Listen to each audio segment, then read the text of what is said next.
The great council chamber stretched beyond what human eyes could see. Massive pillars made of living crystal reached up into darkness. Strange lights floated in the air, casting purple and green shadows on the walls. Commander Tae-woo had been to this place many times before, but today felt different. Today, the air itself seemed angry. He walked beside his aide, so young, their boots clicking on the smooth floor. Around them, creatures from across the galaxy took their seats.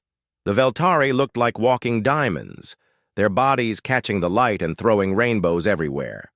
The Nephians floated in glass bubbles filled with gas, their tentacles moving like slow dancers. The Kethrak moved as one mind, thousands of small bodies acting like parts of a single giant creature. "Something is wrong," So Young whispered. Her voice was tight with worry. "Look around. Where are our friends?" Tae-woo looked. Usually, when humans came to the council, at least a few species would nod or wave. The Althari had traded with Earth for 50 years. The Delphini had signed peace treaties with humanity just last month, but today, none of them would meet his eyes. They all looked away when he tried to catch their attention. The great speaker rose from the center of the chamber. It was a Mordak, one of the oldest species in the galaxy. Its skin was gray like old stone, and its 4 eyes glowed with ancient knowledge. When it spoke, its voice filled the entire chamber without being loud. "We call this emergency session to discuss the human problem," the Mordak said. Tae-woo felt his heart drop. "Problem? What problem?" Humans had been part of the galactic community for 300 years. They traded fairly, followed most of the rules, and had never started a war. "The humans expand too fast," said a Veltari representative, its crystal body ringing like a bell when it moved. "In 3 centuries, they have taken over 200 worlds. This rate of growth threatens the balance we have maintained for millions of years." A Nephian's voice came from its gas bubble, sounding like wind through caves. "They do not follow proper procedures. They uplift primitive species without asking permission. They create new trade routes that ignore our ancient agreements." Tae-woo stood up quickly. "We have followed all major treaties," he said, his voice carrying across the chamber. "Every world we have settled was empty or given to us through legal agreements. We have never taken anything by force." The Kethrak spoke next, thousands of voices joining together to make one sound. "Legal by whose law? You make your own rules. You do not wait for approval. You act like you own the galaxy." "That's not true," So Young said, standing beside her. "Commander, we ask for permission before we do anything major. We sent notices about every new colony. We registered every trade route." An ancient Althari slowly rose from its seat. Tae-woo felt hope rising in his chest. The Althari had been humanity's first alien friends. Surely they would speak for Earth. "The humans are different," the Althari said sadly. "We have watched them for 3 centuries. They do not think like we do. They do not want the same things we want. Where we seek harmony and stillness, they seek growth and change. Where we find peace in accepted limits, they find only chains to break."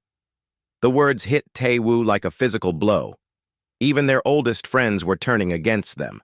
"We do not understand their minds," continued the Althari. "They have spread across the galaxy faster than any species in recorded history. They change everything they touch.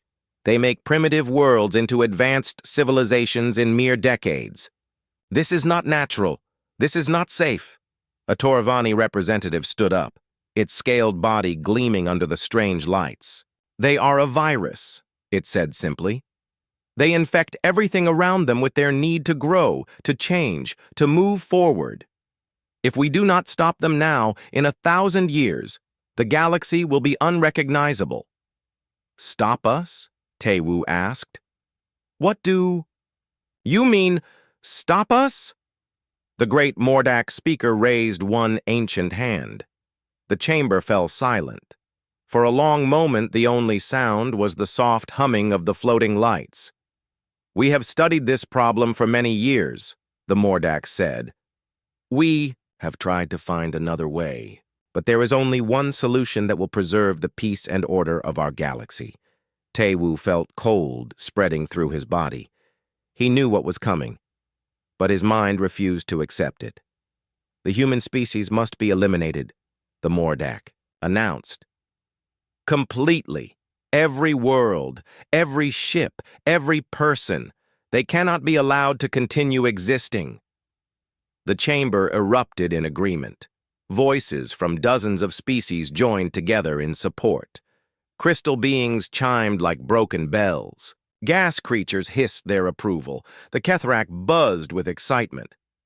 You can't be serious, So Young said, her voice barely audible over the noise. You're talking about genocide, about killing billions of innocent people. There are no innocent humans, said a Veltari coldly. They are all part of the same disease. Even their children carry the virus of endless expansion. Taewoo tried to speak, but his voice was lost in the chaos. He looked around desperately, hoping to find one friendly face, one species that would stand with humanity.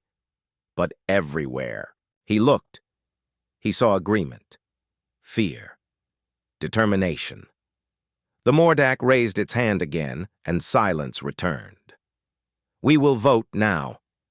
All those in favor of immediate military action against the human species, hands, tentacles, claws, and stranger appendages, rose throughout the chamber. Taewoo counted frantically, but he already knew the answer. Every single species was voting yes. Every one. All those opposed? The chamber was still as death. Not one hand rose. Not one voice spoke for humanity. The vote is unanimous, the Mordak declared. The human species is hereby declared a galactic threat. Military action will begin in 72 hours. All human colonies and vessels must surrender immediately, or they will be destroyed. Wait! Taewoo shouted, finding his voice at last. You can't do this! We have rights! We have treaties! Your treaties are void, the Mordak said calmly. Your rights ended when you became a threat to galactic peace. You have 72 hours to surrender every human world, every human ship, every human life. If you do not, we will take them by force. The great chamber began to empty. Species after species filed out, their duty done, their conscience clear. They were going home to prepare for war. Taewoo and So Young stood alone in the vast space, surrounded by empty seats and dying lights. 300 years of friendship, trade, and cooperation had ended in a single vote.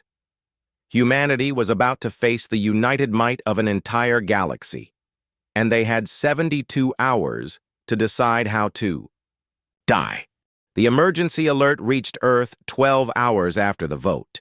Every communication device on the planet screamed at once, filling homes, offices, and streets with the sound of humanity's death sentence. President He Jin sat in the crisis room, deep beneath Seoul, staring at the message that had traveled faster than light to reach them. Around the long table, Earth's most important leaders looked like they had aged 10 years in 10 minutes. Admiral Dong Hyun's weathered face was pale as he read casualty predictions on his tablet. General Yuna kept running her hands through her short black hair, a nervous habit she had picked up during the colony wars. Tell me this is some kind of mistake, President He Jin said quietly. Commander Taewoo's image flickered on the main screen, broadcasting from the emergency bunker where he and So Young had taken shelter. I wish I could, sir, but I saw it with my own eyes. Every species voted for our extinction, every single one. Even the Althari? Asked Dr. Ji-hoon, the government's chief alien expert. They were our first contact. We've been friends for 3 centuries. They were the ones who hurt the most, So Young answered from the screen. They said we were too different, that we couldn't be allowed to continue changing the galaxy. General Yuna slammed her fist on the table. Change the galaxy? We've been the most peaceful species in known space. We've never started a war. That's not how they see it, Taewoo replied. To them, our expansion rate is an invasion. Our trade routes are attacks on their economy. Our uplifting of primitive species is interference with natural order. Admiral Dong-hyun looked up from his tablet. Sir, we need to discuss the immediate tactical situation. Our deep space sensors are picking up massive fleet movements. Ships from every corner of the galaxy are heading toward human space. How many ships? President Hai-jin asked. Current count is over 50,000 and rising. That's more firepower than has ever been assembled in galactic history. The room fell silent. 50,000 ships meant millions of crew members, weapons that could crack planets, and technology from dozens of different species working together for the first time ever. Dr. Ji-hoon cleared his throat nervously. There's something else. Our intelligence sources report that several species have been working on biological weapons specifically designed to target human DNA. If they deploy those, how long would it take? General Yuna asked. Days, maybe hours, depending on the delivery method. President Hai-jin closed his eyes. When he opened them again, his voice was steady. What about evacuation? Can we get people out of the outer colonies? Captain Hyun-soo's voice crackled over the communication system from Border Station New Seoul. Negative, sir. They've already surrounded us. Long-range scanners show alien ships at every jump point, every trade route, every possible escape path. Nobody's getting out. How is that possible? Admiral Dong-hyun demanded. We just got the message 12 hours ago. They planned this, Dr. Ji-hoon said grimly. The vote was just a formality. They've been positioning fleets for weeks, maybe months. They wanted to make sure none of us survived. Engineer Min-ho, who had been quiet until now, leaned forward. Actually, that might work in our favor. Everyone turned to look at him. He was young for such an important position, but his mind was brilliant when it came to weapons and technology. What do you mean? President Hai-jin asked. They've been planning for a conventional war against a conventional species, Min-ho explained. But we're not conventional. We've been developing technology in isolation for 3 centuries. We have weapons and systems they've never seen. Like what? General Yuna asked. Min-ho activated a holographic display in the center of the table. Strange designs appeared in the air, showing ships and weapons unlike anything in the galactic database. Quantum processors linked to human consciousness. Energy weapons that work by manipulating probability fields. Ships that can exist in multiple dimensions at once. The aliens have studied our public technology, but they have no idea what we've been building in secret. Captain Hyun-soo's voice came over the communicator again. Sir, I'm getting reports from all over the sector. The aliens aren't just positioning to attack. They're studying us, recording everything. It's like they want to understand us before they destroy us. Let them study, Admiral Dong-hyun said grimly. Dr. Min-ho, how quickly can we deploy these new weapons? The orbital platforms are already in place. We've been hiding them in asteroid fields for years just in case. The new fighters can be ready in 48 hours. The real problem is time. We have 72 hours until they attack, President Hai-jin said. No, sir, Captain Hyun-soo interrupted. Long-range scanners show advanced scouts already moving in. I think we have maybe 24 hours before this starts. The room was quiet, except for the hum of computers and the distant sound of air recyclers. Everyone was thinking the same thing, 24 hours to prepare for a war against the entire galaxy. What about our allies? So Young asked from the communication screen. Other uplifted species? The primitives we've been helping? Already contacted them, Dr. Ji-hoon reported. Most are too scared to help. A few promise to remember us after we're gone, but none of them have military forces that could make a difference. President Hai-jin stood up slowly. When he spoke, his voice carried the weight of humanity's future. Then we fight alone. Admiral Dong-hyun, I want every ship we have ready for combat. General Yuna, prepare planetary defenses on every world. Dr. Min-ho, deploy everything we have. I don't care if it's experimental or untested, sir, Admiral Dong-hyun said carefully. You understand we can't win this war? The best we can hope for is to make them pay a heavy price. I understand perfectly, President He-jin replied. But I also understand something else. Humans don't surrender. We never have. We never will.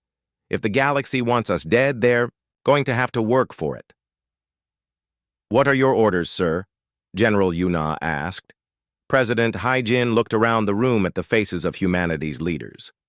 Each one showed fear, but also something else. Something that made them human. We show them what happens when you corner a species that refuses to die quietly. We show them that some things are worth fighting for, even when you can't win. And we make sure that when this is over, the galaxy remembers why they were afraid of us in the first place. Captain Hyun-soo's voice came through the speakers once. More time. Sir, enemy scouts just appeared on our perimeter. This is it. The war is starting. Then let's give them a war they'll never forget, President He-jin said. The first alien ships appeared at the edge of human space like a storm made of metal and light. Captain Hyun-soo watched them through the view screen of Border Station New Seoul, counting silently as more and more vessels dropped out of hyperspace. Hundreds became thousands. Thousands became tens of thousands. Sweet Mother of Earth, whispered Lieutenant Dalsu at the sensor station. Sir, I'm reading ship types from 47 different species. Some of these designs aren't even in our database. How long do we have? Captain Hyun-soo asked. They're forming up just outside weapons range. Maybe 6 hours before they're ready to attack. Captain Hyun-soo keyed his communicator to the station-wide frequency. All personnel, this is the captain. You've all seen the enemy fleet. You know what's coming. Anyone who wants to evacuate to the inner planets has 30 minutes to get to the transport bays. He waited. In 30 minutes, exactly 3 people reported to the transports. The rest of the station's 800 crew members stayed at their posts. Stupid, brave bastards, Captain Hyun-soo muttered with pride. The alien fleet moved forward, like a wall of death. Crystal ships from the Veltari Empire gleamed like deadly jewels. Massive bioships from the Zephyrin Collective pulsed with organic weapons. The Mordak brought vessels so old they predated most galactic civilizations, their hulls covered in weapons that human science couldn't identify. Captain Hyun-soo opened a channel to the lead ship. This is Border Station New Seoul. You are entering. Human space without permission. Turn back now. The response came in perfect, emotionless English. This is Fleet Commander Zarthek of the United Species Coalition. Your species has been declared a galactic threat. Surrender immediately or be destroyed. Counteroffer, Captain Hyun-soo replied. Go to hell. The alien fleet opened fire. The first wave of energy beams lit up space like a deadly light show. Border Station New Seoul's shields flared and held, but barely. Captain Hyun-soo felt the deck shaking under his feet as the station's power systems strained to absorb the attack. Return fire, he ordered. The station's weapons came online, but they weren't standard human technology. Dr. Minho's new quantum cannons fired beams that seemed to bend space itself. Instead of hitting the alien ships directly, the beams somehow appeared inside, their hulls bypassing shields completely. 3 Veltari cruisers exploded simultaneously. The alien fleet hesitated, confused by weapons that shouldn't exist. What the hell was that? Lieutenant Dalsu asked. Probability manipulation, Captain Hyun-soo explained grimly. The weapons don't fire at where the enemy is. They fire at where the enemy might be, in all possible realities at once. The aliens regrouped quickly. They had been fighting wars for millions of years, and strange weapons were nothing new. But as their second wave approached, something unexpected happened. Hidden weapons platforms throughout the asteroid field suddenly came online. Hundreds of automated defense systems that had been disguised as space rocks began firing at the alien fleet. The attackers found themselves caught in a crossfire they hadn't seen coming. Sir, Dalsu reported, the hidden platforms are using some kind of adaptive targeting. They're learning from each shot. adjusting for alien shield frequencies in real time. Captain Hyun-soo smiled grimly. Human technology. We don't just build weapons. We build weapons that think. But the alien fleet was too large. For every ship the humans destroyed, 10 more took its place.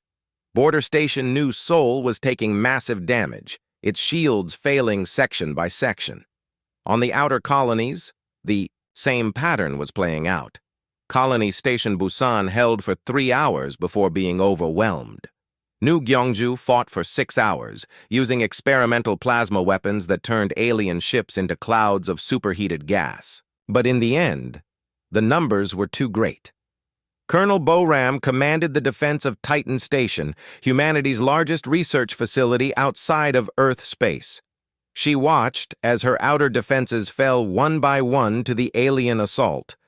"Ma'am," reported her aide, Sergeant Jae Min, "the last defensive line has been breached. Enemy forces are boarding sections C and D." Colonel Boram looked at the tactical display. Red dots representing alien troops were spreading through her station like an infection. In a few hours, they would reach the central core where humanity's most advanced research was stored. "Implement Protocol Omega," she ordered quietly. "Ma'am?" Sergeant Jae Min looked shocked. "That will destroy the entire station." "That's the point. Send the evacuation order. All personnel to the escape pods. 5-minute countdown." "What about you, ma'am?" Colonel Boram looked at the control panel for the station's fusion reactor. Protocol Omega would overload every power system simultaneously, creating an explosion visible from 3 star systems away. "Someone has to make sure this works properly," she said. 4 minutes later, the last escape pod left Titan Station. Colonel Boram stood alone in the control center, watching alien troops advance through the corridors toward her position. They were so close to capturing humanity's secrets, so close to learning how human technology really worked. She pressed the activation button. The explosion vaporized Titan Station and everything within 50,000 kilometers. 300 alien ships disappeared in a ball of fusion fire. The shockwave damaged dozens more and sent the entire alien fleet scrambling to re-establish their formation. Fleet Commander Zarthek stared at the expanding fireball where Titan Station used to be. In all his centuries of warfare, he had never seen anything like it. "Analysis," he demanded. His science officer, a crystalline Veltari, spoke in musical tones. "The humans deliberately overloaded their own power systems. They destroyed their entire facility rather than let us capture it." "Suicide?" Zarthek asked. "More than that," the science officer replied. "The explosion was precisely calculated to cause maximum damage to our fleet. They studied our formation, predicted our response patterns, and timed the detonation for optimal effect." Commander Zarthek felt something he had never experienced in battle before: uncertainty. Most species, when faced with overwhelming force, would surrender or negotiate. Some would fight to the last soldier. But humans seemed to be doing something else entirely. They were weaponizing their own deaths. Back on Border Station New Seoul, Captain Hyun-soo received the report of Titan Station's destruction. Around him, his bridge crew worked at their stations with calm efficiency, even as alien boarding parties fought security teams in the lower levels. "Sir," Lieutenant Dal-soo reported, "enemy forces have reached Deck 7. Security estimates 15 minutes before they reach the bridge." Captain Hyun-soo nodded and opened a secure channel to Earth Command. "This is Border Station New Seoul. We have transmitted all tactical data on alien fleet movements and weapons capabilities. Titan Station's sacrifice brought us valuable intelligence on enemy response patterns. We will hold as long as possible." President Hai-jin's voice came back over the channel. "Understood, Captain. Your service will be remembered." "Tell me something, sir," Captain Hyun-soo said. "Do you really think we can win this war?" There was a long pause before President Hai-jin answered. "No, Captain, but I think we can show them what it costs to fight humanity, and maybe that will be enough." Captain Hyun-soo smiled as the sound of weapons fire echoed through the corridors outside his bridge. In that case, sir, we'll give them a show they'll never forget. Border Station New Seoul fell 2 hours later, but not before transmitting detailed scans of alien technology back to Earth. The information would prove invaluable in the battles to come.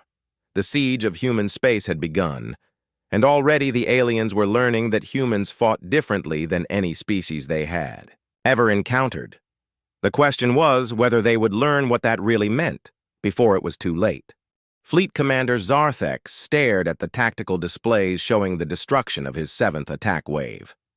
In 3 days of fighting, the alien coalition had lost over 8,000 ships to human defenses. The numbers should have been impossible. Humans were outnumbered 100 to 1, yet somehow they kept finding ways to hurt their attackers. "Report!" he demanded from his bridge crew. His tactical officer, a many-tentacled Nephian floating in its gas-filled chamber, spoke in worried tones. "The humans are not fighting logically. Traditional tactical analysis predicts they should preserve. Their forces attempt strategic withdrawals, seek negotiation. Instead, they maximize our casualties at the cost of their own survival." Explain. "Observe the battle for Mining Station Jindo," the tactical officer continued. The human commander had clear escape routes. His ships could have fled and lived to fight another day. Instead, he ordered his entire fleet to ram our capital ships. 47 human vessels destroyed themselves to eliminate 6 of our dreadnoughts. Zarthek's 4 eyes narrowed. "Desperate tactics." "No, sir. Computer analysis shows the attack was perfectly calculated. The humans studied our fleet formations, identified our most valuable targets, and precisely determined how to cause maximum strategic damage with minimum force. They are not dying desperately. They are dying efficiently." On the bridge of the human destroyer Seoul's Pride, Commander Jinsu received damage reports from across his small fleet. His ships were outnumbered 50 to 1, trapped in the Kepler system with no hope of escape. Alien vessels surrounded them like a metal storm, each one larger and more powerful than anything in the human fleet. "Status report," he called out. "Hull breach on Deck 4, reported his engineer, Petty Officer Kyung-ho. "Life support failing in sections 2 through 6. Weapons at 30% power. Enemy status. Still over 40 ships in attack formation. No significant damage to their main force." Commander Jinsu looked at the tactical display. His 5 ships couldn't win this fight, but they could make it cost something. "Signal the fleet. Ramming speed. Target the largest ships." "Sir?" His navigator, Lieutenant Yoon-ji, looked shocked. "We could try to break through their lines, make a run for the jump point, and let them chase us to the next system." Commander Jinsu shook his head. "No, we end this here. All ships, this is Commander Jinsu. We cannot win, but we can choose how we lose. Target the enemy capital ships. Make every death count." 5 human ships turned toward the alien fleet at maximum acceleration. Point defense weapons filled space with deadly light, but the human vessels kept coming. One by one they were destroyed, but not before each one crashed into an alien dreadnought. When the battle ended, 5 human ships had eliminated 12 alien capital ships and damaged 6 more. The aliens had won, but the victory felt hollow. Dr. Yoon Seo worked frantically in her laboratory aboard Research Station Gwangju. Around her, the sound of weapons fire echoed through the corridors as human security forces fought a desperate battle against alien boarding parties. She had maybe 10 minutes before the enemy reached her lab. Her fingers flew over the keyboard as she completed her final transmission to the galaxy. The message would reach every alien homeworld, every fleet commander, every species in the coalition. "This is Dr. Yoon Seo of the Human Research Division," she said into the recorder. "You study us like specimens, trying to understand why we fight when we cannot win. You analyze our tactics, our weapons, our psychology, but you are asking the wrong questions." An explosion rocked the station. The lights flickered, but her equipment kept running. "You want to know why humans refuse to surrender? Because we understand something you have forgotten. There are things worse than death, things worse than extinction. We would rather die fighting than live as your prisoners. We would rather be extinct than enslaved." The sound of alien voices came from just outside her lab door. She kept talking, but more than that, we fight because we believe in fighting itself, not for victory, not for survival, but because the act of resistance has value. Every human who dies fighting sends a message to the universe. Some things are worth more than life. The door exploded inward. Alien soldiers in environmental suits poured into the lab, their weapons raised. Dr. Yunseo stood calmly beside her computer, her hand resting on a small red button. "You came here to study our research," she said to the aliens. "Let me give you something to study instead." She pressed the button. Every computer in the lab wiped itself clean and then exploded. The aliens would find nothing useful in the smoking ruins. The message Dr. Yunseo had sent reached alien fleet commanders within hours. Most dismissed it as human propaganda, but a few began to pay attention to patterns in human behavior that didn't fit normal military doctrine.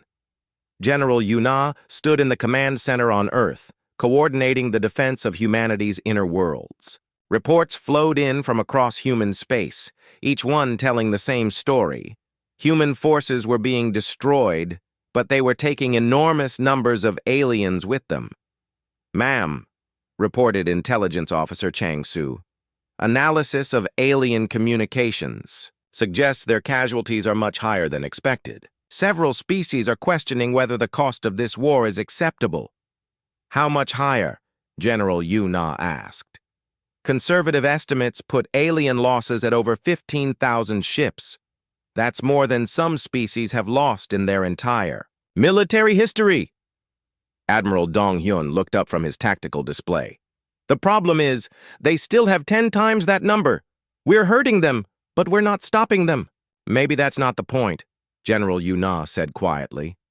"Maybe the point is to hurt them enough that they remember this war forever." On the alien flagship, Fleet Commander Zarthek convened an emergency meeting of his senior officers. Representatives from dozens of species attended via hologram, their faces showing concern and confusion. "Status report," Zarthek demanded. Commander Velnash of the Crystal Fleet spoke first. "Human resistance continues to exceed all projections. Our losses have reached unacceptable levels for what should have been a simple extermination campaign." "The bull. Humans fight without logic," added Admiral Kethmore of the Hive Worlds. "They sacrifice valuable assets for minimal tactical gain. It is as if they are not trying to win the war, but to make the war as costly as possible." "Perhaps," suggested General Mordek of the Ancient Fleets, "we have misunderstood their strategy. What if their goal is not military victory, but something else entirely?" Zarthek leaned forward. "Explain." "What if they are trying to teach us something? What if every death, every sacrifice, every impossible stand is meant to send a message?" "What message?" Velnash asked. General Mordek was quiet for a long moment. "That there are species in this galaxy who will not be conquered, who will not submit, who will choose extinction over surrender." The alien officers fell silent. The idea was disturbing because it suggested humans were fighting by rules that no other species understood. "Sir," the tactical officer interrupted, "we are receiving another human transmission." "Put it through." President Heijin's face appeared on the main screen. He looked tired, but unbroken, his eyes blazing with determination. "This is President Heijin of Earth. I speak for all of humanity. You have come to our worlds with the largest fleet in galactic history. You have united every species against us. You have declared that we must die because we threaten your idea of order." He paused, looking directly into the camera. "We accept your challenge. But understand this. When you are done with us, when every human world burns and every human ship is destroyed, you will have learned something about yourselves. You will have learned that you are the kind of species that commits genocide when faced with beings who refuse to accept limitations. and we will have taught the galaxy that some species would rather burn than bow. The transmission ended. Fleet. Commander Zarthek stared at the empty screen, feeling something he had never experienced in centuries of warfare. For the first time, he wondered if winning this war was worth what it would cost. The alien fleets reached Earth's solar system after 3 weeks of the bloodiest fighting in galactic history. Behind them lay the burned ruins of 200 human worlds. But the cost had been terrible. Over 25,000 alien ships were gone, along with millions of crew members. Some species had lost half their entire military forces. Admiral Sang-min stood on the bridge of the orbital defense station Unity, watching the alien armada approach through the darkness of space. The enemy fleet stretched from Mars to Jupiter, a wall of ships from every corner of the galaxy. Even after all their losses, they still outnumbered humanity's remaining forces by 100 to 1. "Sir," reported Lieutenant Commander Hana, "final count shows 47,000 alien vessels in attack formation. Long-range scanners detect bioweapon deployment systems on multiple ships. And our forces? 412 ships. Operational. Orbital platforms at 60% strength. Ground defenses, minimal."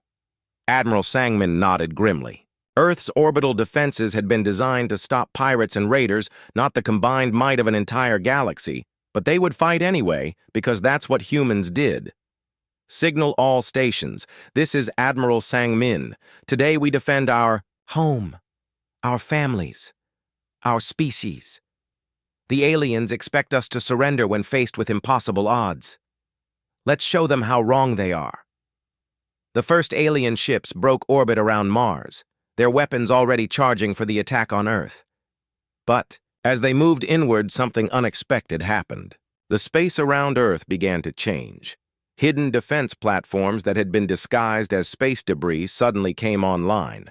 Asteroid mining stations revealed themselves to be weapon emplacements. Even the moon itself opened hatches to expose massive gun batteries that shouldn't have been able to fit inside its rocky shell.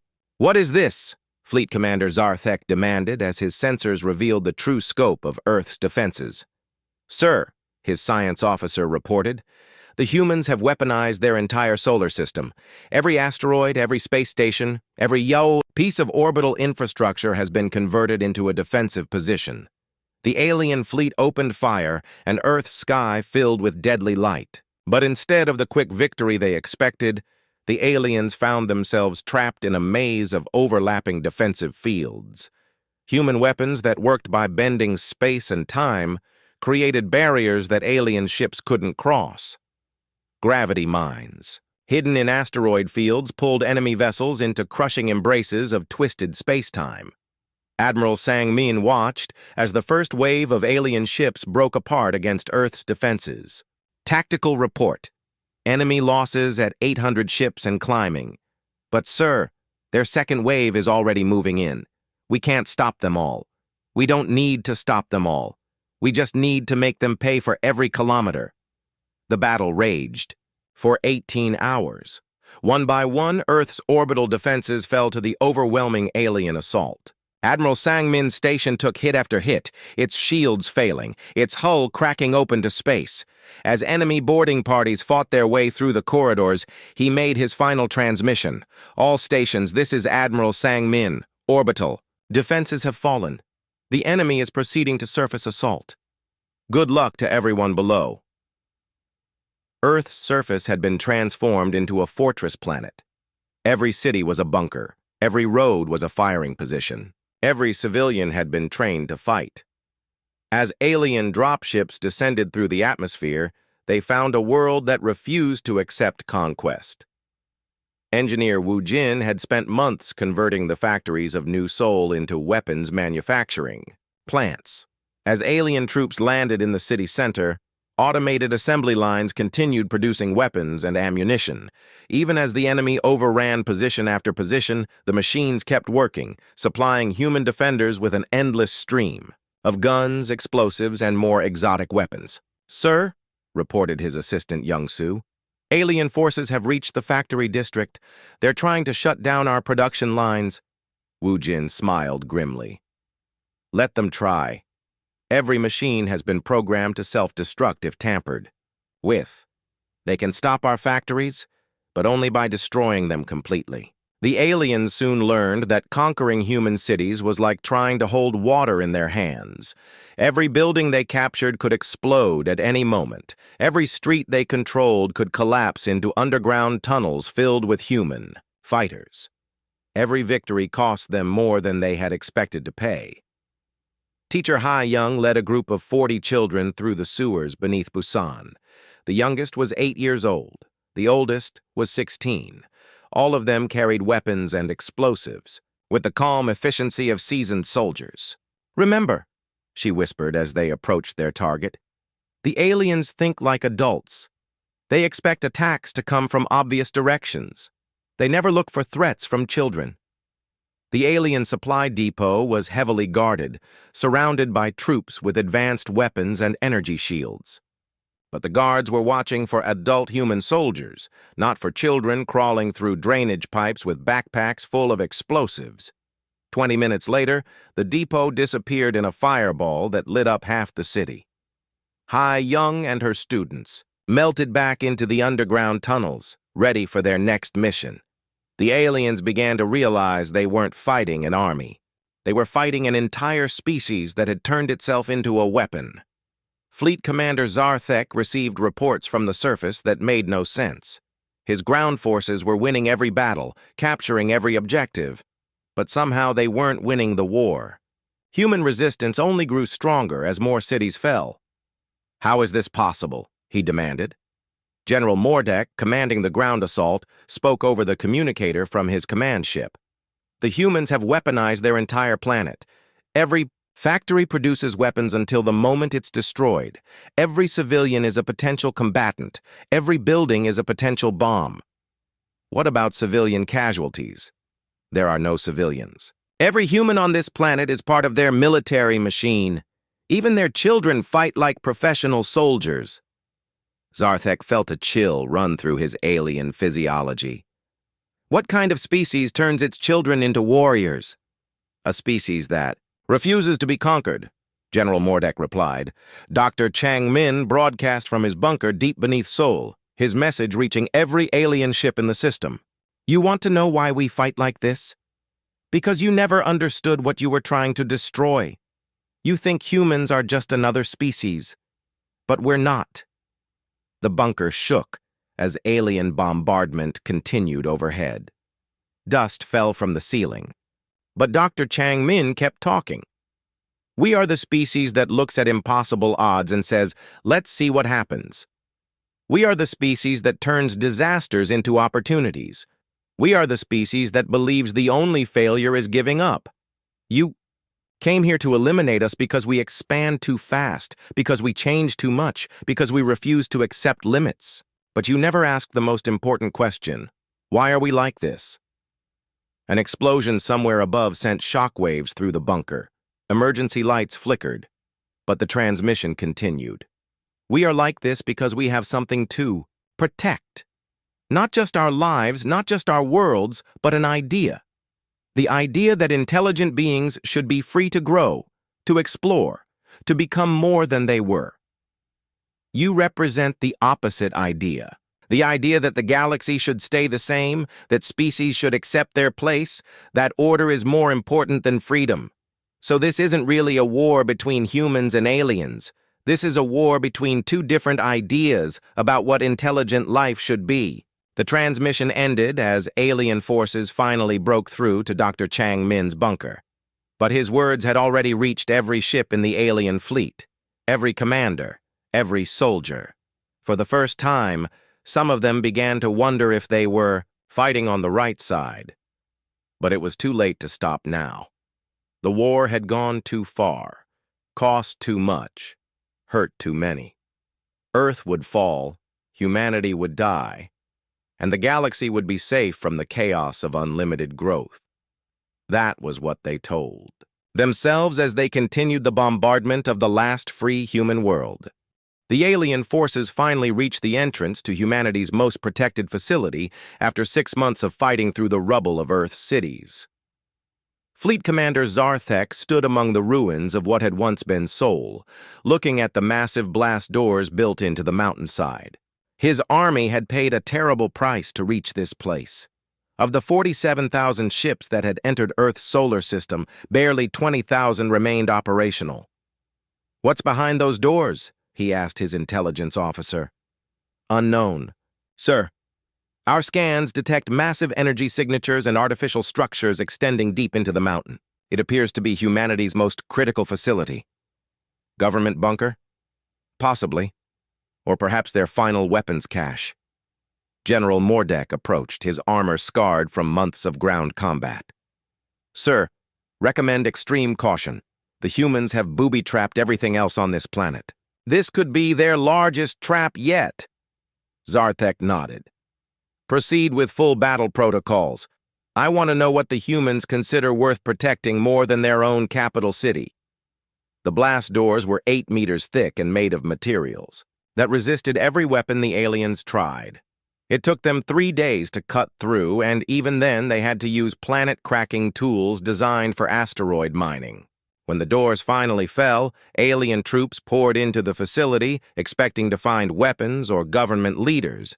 Instead, they found something that stopped them in their tracks. The cavern beyond the doors stretched for kilometers in every direction. The ceiling disappeared into darkness above, but filling the vast space arranged in perfect rows that seemed to go on forever were thousands upon thousands of stasis pods. Each one glowed with soft blue light, and each one contained a living being, but none of them were human. "Analysis," Zarthek demanded as he entered the facility with his command staff. His science officer moved between the pods, scanning their contents. "Sir, these are representatives from primitive species across the galaxy, species that haven't achieved spaceflight yet, species that are still in early stages of technological development." "How many?" "Current count is over 50,000 individuals, from nearly 300 different species." Zarthek felt confusion replacing his battle readiness. "Why would humans collect primitive beings?" A voice echoed through the chamber, amplified by hidden speakers. "Because someone needed to preserve them." The aliens spun toward the sound.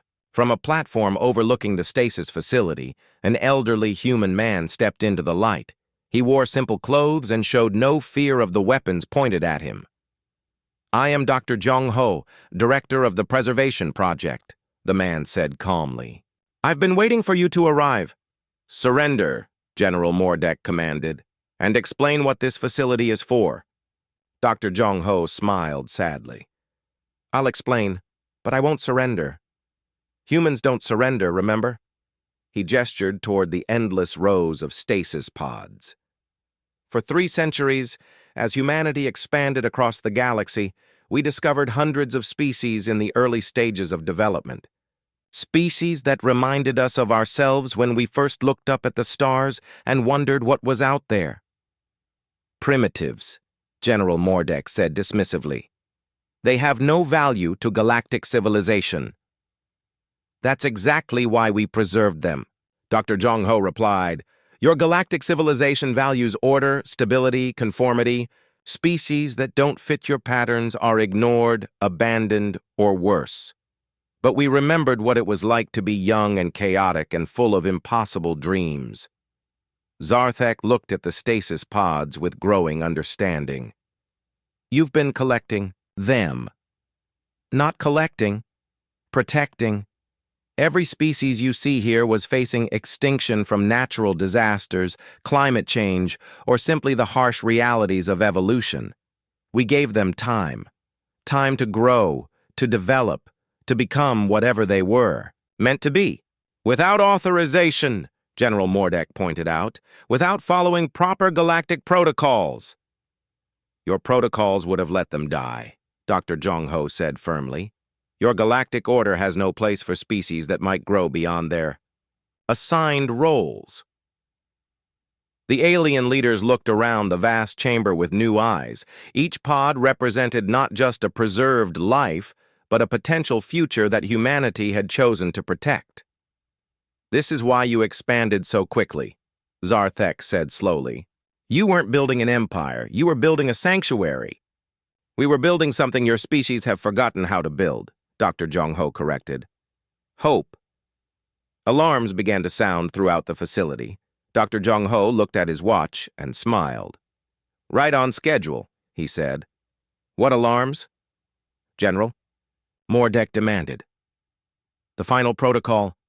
You see, this facility doesn't just preserve primitive species, it preserves human consciousness as well. For 3 centuries, every human who died had their memories and personality patterns stored in quantum matrices throughout this mountain. The aliens looked around nervously as the alarms grew louder. We always knew this day might come, Dr. Jong-ho continued. The day when the galaxy decided that humanity was too dangerous to exist. So we prepared for it.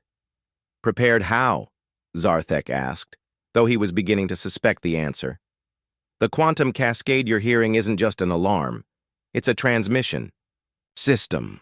Every human consciousness stored in this facility is being uploaded to a galactic network that took us 3 centuries to build in secret. The implications hit the alien commanders like a physical blow.